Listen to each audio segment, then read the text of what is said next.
Well, I hope you enjoyed the break, and it was a pleasure to meet some of the local physicians and some of the patients here. And I'll, again, make the commitment to helping out any patient or physician here that I can with the experience that I've had.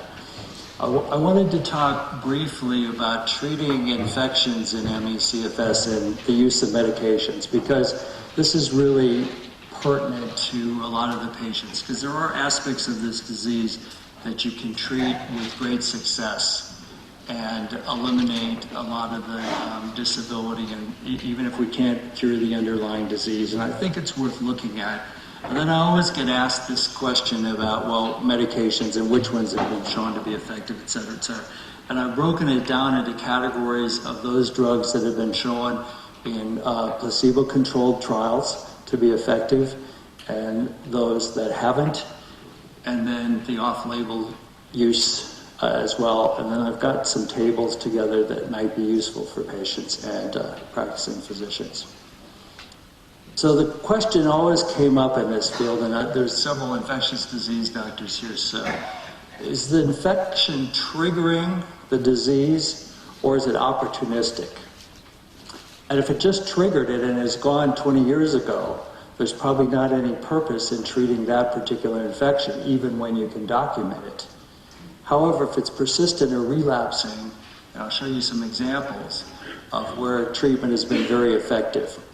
And persistent infections may be contributing to the maintenance of the disease and even be worsening the symptoms, and I'll give you some examples of that.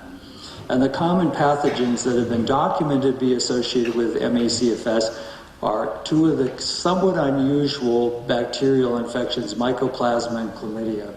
These are pretty easy to diagnose now with our modern technologies in certain people, and they're worth treating. The viruses, as I said, that have been associated are interesting because they fall into certain categories. And those are the herpes viruses, both the beta and the gamma herpes viruses, parvovirus and enteroviruses. And the enteroviruses are chiefly involved in the gut complaints. And there's a whole literature from the UK as well as from the Western United States about the role of enteroviruses. The problem about enteroviruses is there's not an effective antiviral for those particular viruses.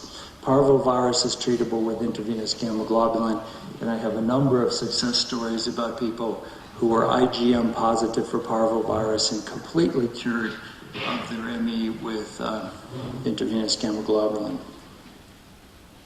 So once again, we have serology and PCR that can diagnose mycoplasma and chlamydia, and there are prolonged antibiotic treatment protocols for both of those that can be effective in people who are affected. The intestinal dysbiosis, this is research that was done in Belgium and in Australia, and I find many of the same findings. Many of the patients do have intestinal dysbiosis and the bad stuff growing in your gut rather than the good stuff. And if you diagnose this, you can make a big difference in treatment in patient symptoms. And I myself was somewhat slow to come to this. I thought, well, that's kind of nonsense, this bacterial overgrowth and dysbiosis, etc., until I started measuring and treating people. And they do get substantial improvement in their gut complaints and the bloating and gas and irregular stools and pain, etc. So it's worthwhile looking for and treating.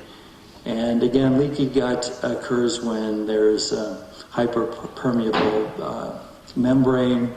And one of the keys is a low tolerance to alcohol. A lot of patients will tell you, not that they're big drinkers, but that they can't tolerate alcohol at all. So that's a key question to ask. And this does lead to low-grade systemic inflammation that you can measure by antibody testing. And there's a whole diagram here that I won't spend time going over with respect to how the symptoms can be propagated. And there's a couple of theories. One is that initially a viral infection affected your gut. There's many studies with electron microscopy on the gut showing herpes virus infections in the gut. But the question is that abnormal, or do herpes viruses infect the gut? So that's sort of unclear. But I will say that if you find patients who have these abnormalities with dysbiosis, and this is a commercially available test in the United States, and high lipopolysaccharide levels and high elastase, and you treat them appropriately of one of many protocols, there's some dramatic improvements. I don't think I've ever had anybody cured from ME or CFS, but they certainly have had symptomatic improvement. And there's a number of regimens both in the US and here, and I use Xifaxan because it's a very effective drug and it's readily available and the insurance companies pay for it, followed by a commercial grade VSL-3 is the one probiotic, but any number of other probiotics can be used. And when we look at the herpes viruses that are associated with chronic fatigue syndrome or myalgic encephalomyelitis, the literature is very extensive showing reactivation of these particular viruses. Now, the reason I bring it up is because we can diagnose EBV, CMV, HHV6, HHV7, parvovirus, and enteroviruses. So those are worth looking for in the patients. There's very effective anti-herpes viruses. IVIG is effective for parvo. Treatment for enterovirus, there's one physician who's well-respected, an infectious disease physician in the United States, who uses oxymetrine, which is an Eastern herbal remedy for the enteroviruses, and reports excellent response. I wanted to go through a diagnostic algorithm here that I've used, and my point is somewhat political, to make the point that some patients are treatable and have dramatic responses. So here's an algorithm that I use for detecting herpes viruses in the spinal fluid. And I start with patients meeting the CDC and the Canadian criteria. They have prominent CNS complaints. They have an abnormal MRI and SPECT scan, and I've showed you examples of that before. And then on lumbar puncture, they have abnormal spinal fluid with increased opening pressure, increased total protein, lymphocytosis, and some of them have positive viral cultures. And those prominent CNS symptoms that I use to separate these patients are headaches, neurocognitive impairments, difficulty with word finding, memory, paresthesias, and autonomic dysfunction. Here's a particularly abnormal MRI with, this is a young man with marked T2 weighted images in both hemispheres. And he had increased opening pressure, increased total protein. Myelin basic protein was positive, and he had a lymphocytosis. And when you look at the group of patients whose spinal fluid was without infection versus those that did have an infection, you could almost diagnose on the basis of the spinal fluid alone. The patients had elevated total protein, elevated myelin basic protein, elevated lactic acidosis, lymphocytosis, and elevated opening pressure. And of 279 patients that were tested, 44, 16% were positive by viral culture. So there's no one that would dispute that these people had an active infection. One was positive for EBV, one for CMV, and 42 for HHV6, and these were all variant A. Variant A HHV6 is known to cause encephalitis. That's not a new finding. These people came in the back door. What they actually had was HHV6A encephalitis, but their symptoms got them entry into the system through ME CFS. So these justify treatments, and we tried ganciclovir, foscarnet, cidofovir, HHV6 specific transfer factor, and poly-I-poly-C12U. And I just want to give you an example, run through one patient. This particular patient had classic symptoms of ME, originally diagnosed as Tahoe flu. He then developed seizures, a very abnormal MRI with these unidentified bright objects. His spinal fluid and serum were positive for HHV6 variant A.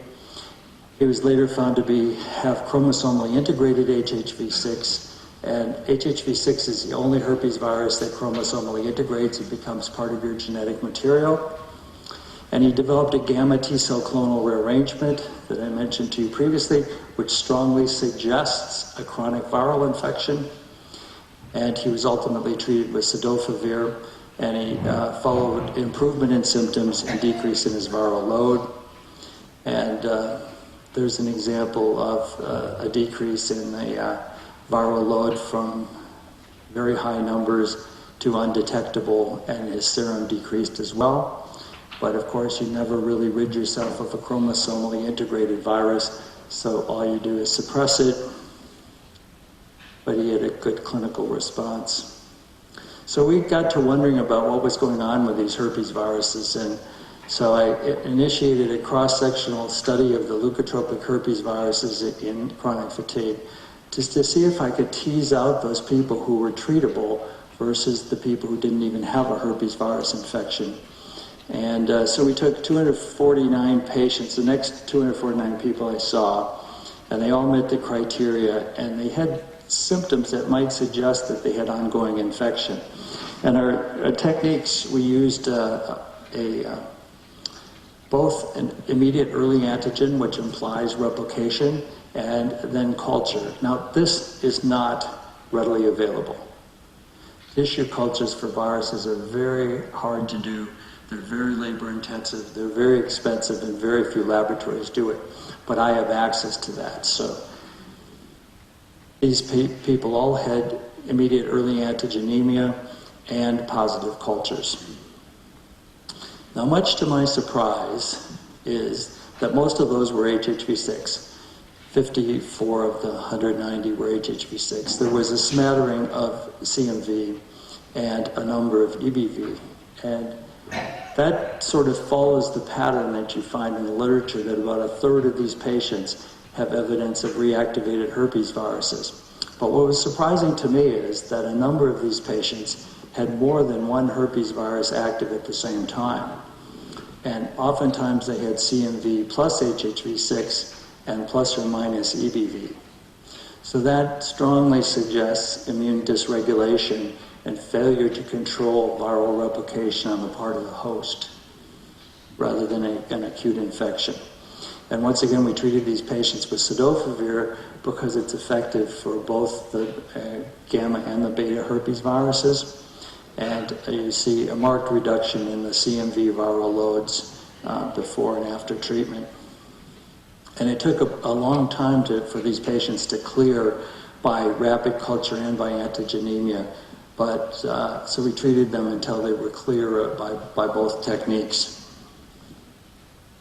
So our conclusions is that active beta herpes viruses are fairly common in patients with the ME CFS, and that treatment with effective antivirals can suppress viral activity and improve people's quality of life markedly, particularly their fatigue and cognitive dysfunction. And so we're launching on to longitudinal studies now to try to predict who will respond to antiviral therapy and who won't. But in this sample of 250 people, we found that about 30% of the sample did respond to antiviral therapy. So I think that for clinicians out there, it's worth looking for. These are fairly easy tests to do. And in the patients who do have reactivated herpes viruses infections, it's probably worth the treatment, especially if it's well documented. The use of medications in ME CFS is very complicated. It could take all afternoon to really go through this, and I'm just going to summarize and leave you with some references. But remember, we're doing a disease with no known cause, no known cure, no FDA-approved drugs except for one that's approved by Health Canada, and that's Ampligen.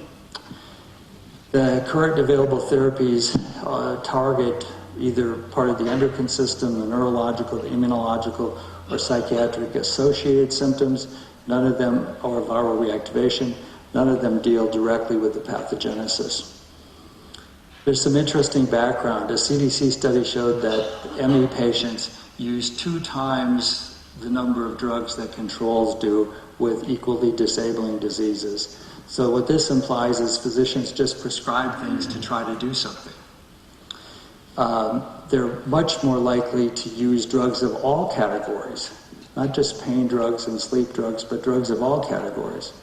And there's a very, very high incidence of the use of vitamins and supplements, none of which have been shown to be benefit in double-blind placebo-controlled trials. And I think some of that is desperation. The patients just do whatever they're going to do to try to make themselves feel better. And the physicians may endorse that, saying, well, what else are we going to do? We might as well try something. And ME patients are also more likely to use pain relievers, hormones, antidepressants, the benzos, and symptomatic treatment for GI and CNS. I have a few caveats of treatment. There's no treatment that's universally effective. The patients are very hypersensitive to medications, probably because of their immune activation. So I always start with low doses and I go very slowly, usually a quarter of the dose that you would use in anybody else. Multiple medications may be required. It's the antithesis of what we're taught in medical school, of using one drug for one specific thing, and the more drugs you use, the worse off you are, because if we're just treating symptoms, the patient may require a number of medications. They need to be replaced periodically because patients develop tolerance to these drugs, particularly to the sleep drugs, so you need to rotate them rather than increase the dose. And then keep the regimen as safe, simple, and effective and inexpensive as you can, and that's a big order, I can tell you. So what I do is I try to determine which symptoms are of greatest concern to the patient. I look for anything comorbid, anything I can treat that is on top of, if they have migraine headaches on top of their chronic fatigue syndrome, I try to get them under maximum management for their migraines. And I prioritize the symptoms. Any of my patients know this. I ask them to identify the symptom that they want addressed on that particular day or what's most disabling. I develop a treatment plan for them that they understand and they agree to, and I always evaluate new symptoms and or deterioration.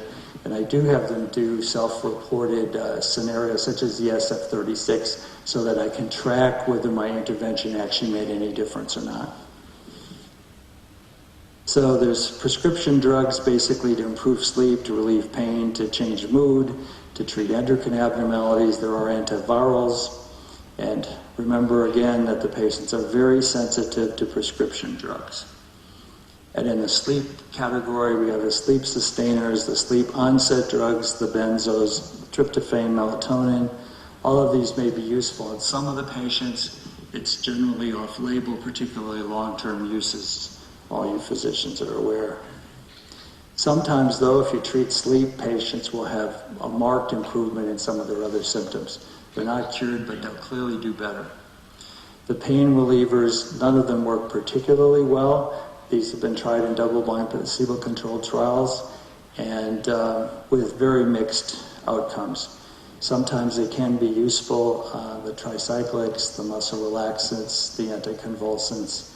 Narcotics can be useful if you get there in a logical way and it's a patient who responds to them and you control the use and you're comfortable with prescribing them.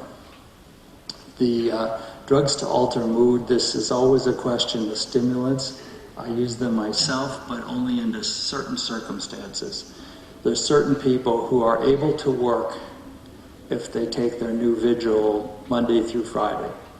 And then they sort of crash on a weekend, but it's a brainstem stimulant that can be useful in some of the patients.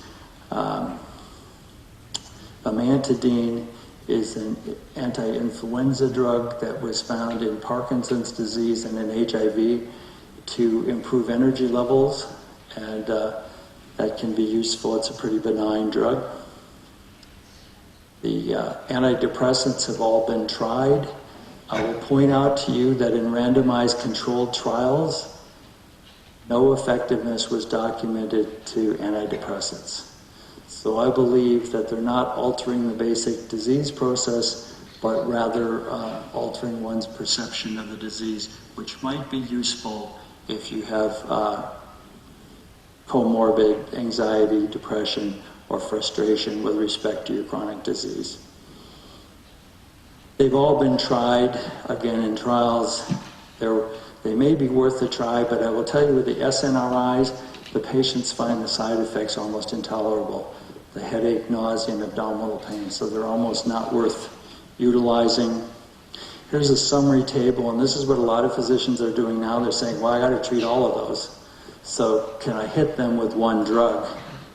And if you read this table, there are some drugs that are better than others. But if you read the side effect side, that can be intolerant for some of the patients as well, with weight gain, orthostatic intolerance, daytime sedation. So you have to be very, very careful with the use of these supportive drugs. And a couple of caveats that I use are use only one at a time, play with the dose of it, start low and look for effectiveness. Drugs to treat endocrine and neuroendocrine, we certainly all use Florinef for the patients with very, very low blood pressure. I usually have to combine that with saline infusions in order to be effective. There's been a trial with DHEA with not impressive results. Galantamine was not found in a randomized controlled trial to be effective. So we come to the immunologicals and antiviral therapies, and there have been mixed trials with intravenous gamma globulin.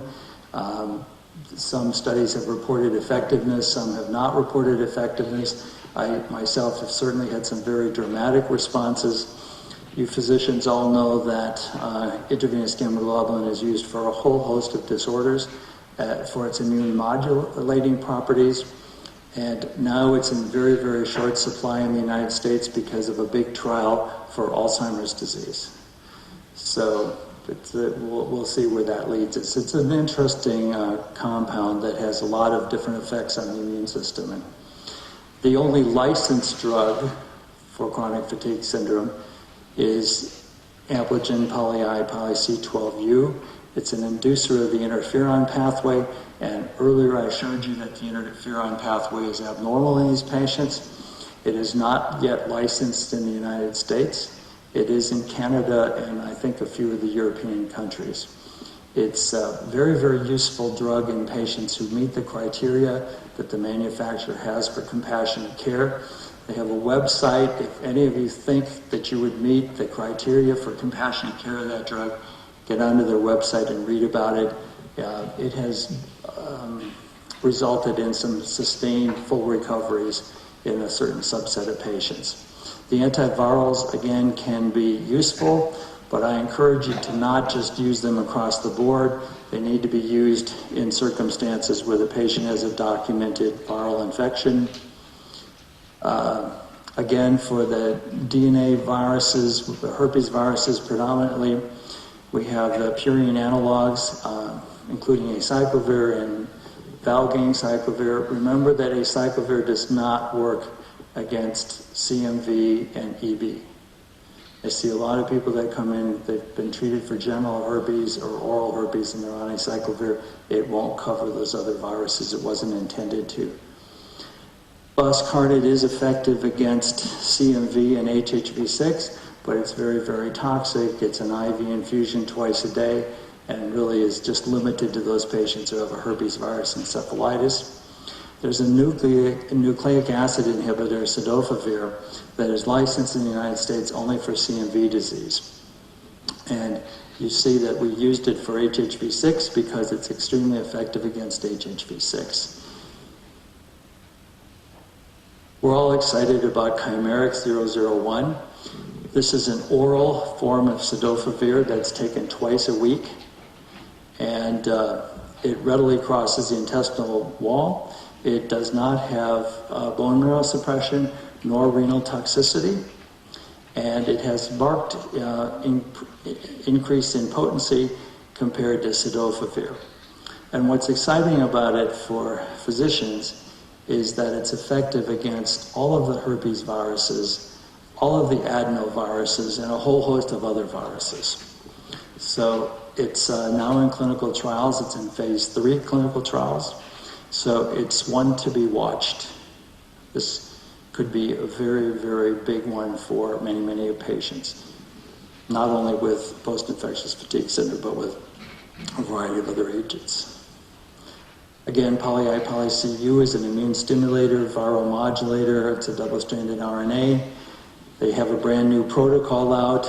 that since their randomized controlled trials did show efficacy in chronic fatigue syndrome, which led to the licensing in Canada, they're completing yet another trial in the United States and hope to get licensing, but they do have a compassionate care program, and lots of people from around the world have been able to take that drug through that program.